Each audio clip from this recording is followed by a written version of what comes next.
안녕하세요. 상식이 돈이 되는 지식스쿨입니다. 백성을 가르치는 바른 소리. 오늘은 전 세계 문자 역사상 유래를 찾을 수가 없을 정도로 과학적이고 합리적이며 창의적인 문자인 한글의 우수성을 기리는 한글날입니다. 세종대왕께서 반포하신 훈민정음 덕분에 우리는 우리말에 딱 맞는 커스텀 메이드 글자를 가질 수 있게 되었고, 이로 인해 자유로운 표현을 할 수 있게 되었습니다. 그래서 독창적인 문화, 경제, 정치 등의 발전을 이루게 되었죠. 사실 이러한 한글의 우수성은 한국뿐만 아니라 이미 전 세계에 널리 알려져 있습니다. 전 세계의 저명한 기관가, 학자, 작가들은 한글은 신이 인간에게 내린 선물이라며 한글의 우수성에 대해 일찍이 인정하고 극찬하고 있는데요. 특히 전 세계 언어학자들은 영국의 옥스퍼드 대학에서 세계의 모든 문자를 놓고 합리성, 과학성, 독창성 등의 기준으로 순위를 매긴 적이 있는데 한글이 당당하게 1위를 차지했죠. 또 매년 유네스코에서 해마다 문맹 퇴치에 공이 큰 사람을 선정해 노벨상처럼 상을 주고 있는데 그 상 이름이 세종대왕 문해상입니다. 상의 이름을 세종이라 지은 것이 배우기 쉬운 문자를 만들어 문맹을 퇴치하는 데 공헌한 세종을 기리는 위한 것으로 한글이 배우기 쉽고 우수한 문자라는 것을 국제기구인 유네스코도 인정했고, 그 결과 한글 그 자체가 1997년 유네스코 세계문화유산에도 등재됐죠. 이처럼 그동안 언어학자들에게 인정받아왔던 한글은 이제 전 세계 대중들에게도 그 매력을 뽐내고 있는데요. 특히 많은 지구촌 사람들이 코로나로 인해 힘든 시기를 보내고 있지만 그럼에도 불구하고 한글 배우기에 푹 빠져 있다고 합니다. 세종대왕께서도 기뻐하실 우리 한글의 국제화가 과연 어디까지 이뤄졌는지 한번 살펴볼까요? 영상 시작 전 좋아요와 구독 부탁드립니다. 오빠, 누나, 언니, 애교. 우리에겐 익숙한 이 단어들이 최근 해외에서 큰 반향을 일으키고 있습니다. 해외에서 K-팝과 드라마, 영화에 대한 인기가 갈수록 치솟으면서 우리말을 그대로 영어로 표기해 사용하는 사례가 늘고 있는 것이죠.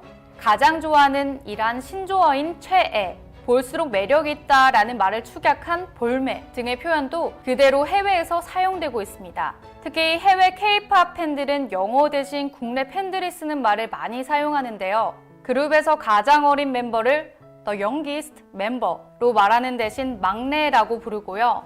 해외 팬들의 소셜미디어에는 덕후가 된다는 뜻의 입덕과 그 반대인 탈덕이라는 표현도 많이 나오고 있습니다. 세계 최대의 온라인 쇼핑 회사인 미국의 아마존닷컴에서는 호미와 갓, 포대기 등 영어로 번역하기 어려운 단어는 아예 한글 이름을 그대로 달고 꾸준히 판매되고 있죠. 이처럼 한국어를 소리나는 대로 알파벳으로 표기한 것을 해외에서는 돌민정음이라고 부른다고 합니다. 이렇게나 한글을 사용하는 것이 전 세계적인 문화현상이 되자 해외 유명 가수들도 자신들의 곡의 일부를 한글로 작사해 한국 가수들에게 노래를 부탁하는 이른바 K-피처링 현상도 일어나고 있습니다. 미국 팝스타 맥스가 최근 발표한 새 정규 앨범 컬러비전의 타이틀곡 블루베리 아이즈에서는 글로벌 슈퍼그룹 방탄소년단 멤버 슈가가 한국어 랩으로 피처링했는데요. 이 노래에서 슈가는 서로의 인생에서 빛이 되고 의미가 된 연인의 사랑을 한글로 표현했고,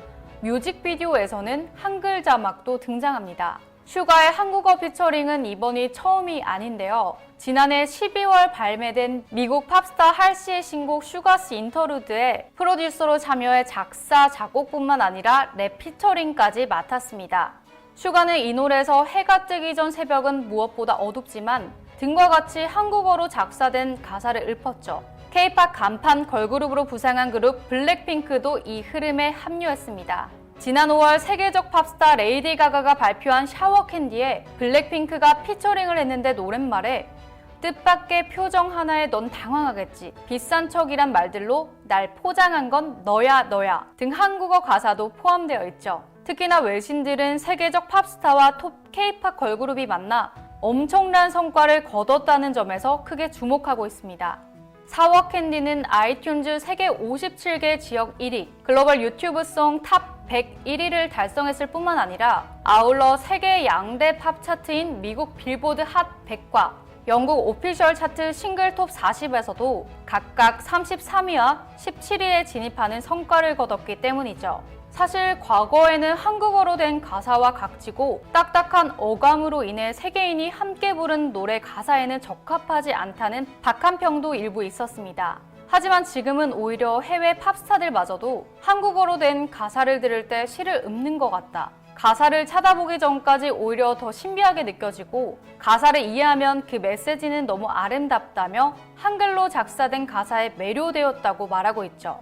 대중음악평론가인 이유탁 한국 조지 메이슨대 교수는 이전까지 K-팝이 마니아적 문화였는데 이제 해외 젊은 세대에게 쿨하고 힙하며 젊은 감수성을 대변하는 세련된 문화로 자리매김했다면서 이에 따라 한국 문화가 대접을 받는 흐름이 생겼고 그것을 대표하는 현상 중 하나가 한국어다. 한글로 노래를 부르게 되면 세련되게 보이는 경향이 있어서 한국어 피처링이 늘어나는 것이라고 평가했습니다.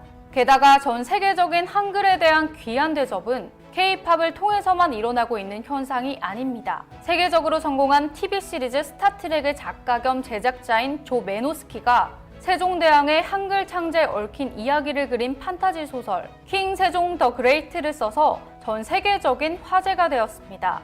이 책의 공식 출간일은 574돌 한글날인 오늘 10월 9일로 서울 종로구 통인동 세종대왕 탄신지에서 출판 기념회를 열 예정입니다. 모국어가 영어인 메노스키가 영어로 쓴 원본 킹 세종 더 그레이트와 이를 번역한 한글판이 동시 출간되는데요.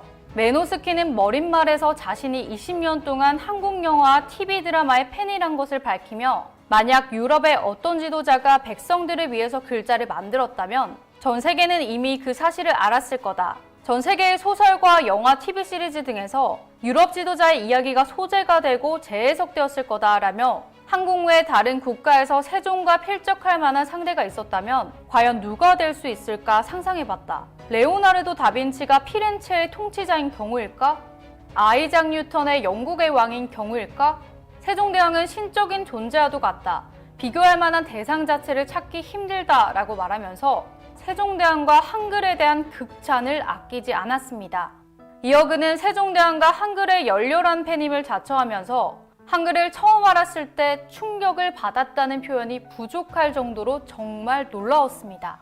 한글 자체가 가진 기록 체계의 정밀함과 기능적인 우월함도 대단했지만 이 모든 것이 천재적인 왕에 의해 창제되었다는 스토리는 믿기 어려울 정도로 충격적이었습니다. 게다가 더 충격적이었던 것은 이런 이야기가 전 세계에 알려지지 않았다는 것이었습니다. 고 인터뷰에서 밝히며 자신의 소설을 통해 세종대왕과 한글에 대한 스토리가 전 세계에 알려져야 한다고 얘기했습니다. 또한 조 메노스키는 향후 자신의 소설을 영상화하고 싶다 고도 말해 할리우드에서 만들어질 세종대왕과 한글에 대한 드라마 혹은 영화를 수많은 팬들이 기다리고 있죠. 이렇게 전 세계적으로 우리 고유의 언어인 한글에 대한 열기가 뜨거워지면서 자연스럽게 우리말을 배우려는 열기도 같이 뜨거워지고 있는데요. 실제로 국제사회에서 번지고 있는 한국어 배우기 열풍은 여러 가지 지표를 통해 나타나고 있습니다. 지난해 한국어 시험 접수자는 37만 명을 넘어선 것뿐만 아니라 76개 나라 213곳에 설치돼 우리말과 문화를 알리는 세종학당을 찾는 외국인들도 급증했습니다.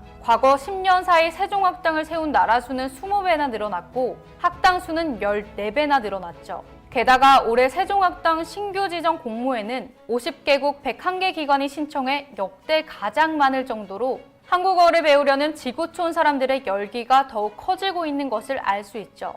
게다가 미국 현대어 문학협회에 따르면 미국 내 대학에서 한국어 수업을 듣는 학생의 수도 급증하고 있어 전문가들은 어쩌면 멀지 않은 미래에 전 세계적으로 프랑스어보다 한국어를 배우는 인구가 더 많아질 것이라고 예측하고 있습니다. 또한 여러 전문가들은 한글이 미래 IT 시장에 가장 적합한 글자이기 때문에 한국은 한글을 통해 미래 첨단 디지털 시대에서 그 누구보다 앞서 나갈 국가라고 얘기합니다. 전문가뿐만 아니라 한국에서 거주하고 있는 일반 외국인조차 이미 한글이 디지털에 최적화된 언어라는 점을 많이들 느낀다고 하는데요. 특히 휴대폰에 텍스트를 쓸 때 혹은 글자 제한이 있는 SNS 글을 올릴 때 한글의 위상이 드러난다고 합니다. 예를 들어 영어로 See you tomorrow는 14글자를 적어야 하지만 한글로는 내일 봐 혹은 넬바 등 두세 글자로 표현이 가능해 디지털 환경에서 글을 한 번 쓰더라도 그 안에 더 많은 얘기를 담을 수 있죠. 게다가 전문가들의 일상적인 부분뿐만 아니라 한글과 IT를 접목해 다양한 학술 영역과 기술적인 부분에서 한국은 무궁무진한 발전 가능성을 갖고 있다고 말합니다. 그렇기 때문에 전 세계 수많은 인재들이 한글을 배워 어느 순간부터 한국에 집중할 것이라고 예측하고 있습니다. 이렇게 세종대왕께서 애민정신으로 만드신 우리 한글은 반포 이후 500년이나 흘렀지만 한글 특유의 과학성과 유연성으로 수많은 변화를 거듭하고 발전해 미래 시대에도 널리 쓰일 것입니다. 한국의 위대한 유산이었던 한글은 이제 전 세계에서 그 매력에 빠져 헤어나올 수 없을 정도로 선한 영향력을 퍼뜨리며 모든 지구촌에서 지켜야 할 세계 문화유산으로 자리매김했는데요. 여러분도 전 세계의 지구촌 사람들이 한글을 배우며 한국어를 귀하게 대접하는 모습과 우리 국민뿐만 아니라 세종대왕을 사랑하는 수많은 해외 팬들도 생겨났다는 사실을 세종대왕께서 아신다면 내가 글자 하나는 진짜 잘 만들었다며 매우 흐뭇해하고 계실 것 같다고 생각하시지 않나요? 이와 관련된 여러분들의 다양한 의견 댓글로 남겨주시면 감사하겠습니다. 혹시 주식하시나요? 소프트 파워 관련 급등 종목이 알고 싶으시다면 오른쪽 버튼을 클릭해주세요. 안녕!